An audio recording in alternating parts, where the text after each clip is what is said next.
Hey guys, today we are going to learn something new.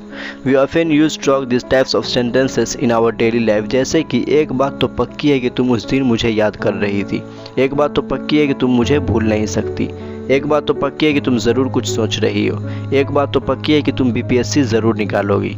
एक बात तो पक्की है कि मैं हमेशा तुम्हारा साथ दूंगा।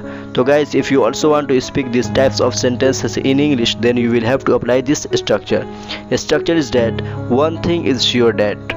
उसके बाद आप अपने सेंटेंस को ऐड करेंगे. Whatever you wanna say, you can add after one thing is sure that.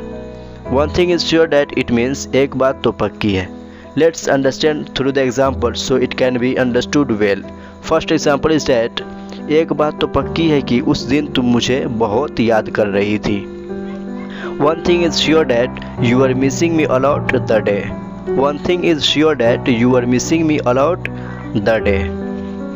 Second example, एक बात तो पक्की है कि तुम मुझे भूल नहीं सकती. One thing is sure that you can't forget me. One thing is sure that you can't या बोल सकते you cannot forget me. एक बात तो पक्की है कि तुम मुझे भूल नहीं सकती.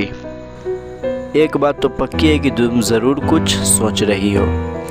One thing is sure that something is definitely going on in your mind.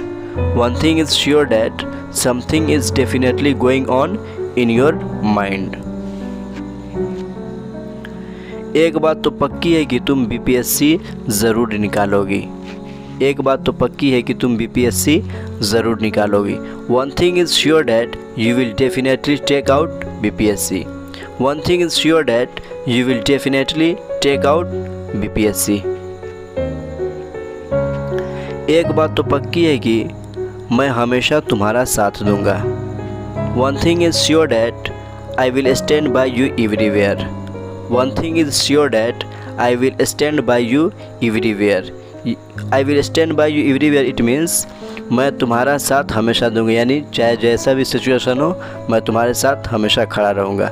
Last sentence is that एक बात तो पक्की है कि मुझे तुम पर भरोसा है. तो guys, it is for you. Please tell me in the comment section. If your answer will be wrong then I will correct that. Thanks for watching this video. Don't forget to like and share. I will see you tomorrow in the next video. Till then, take care. Have a nice day. Wish you best of luck. Thank you.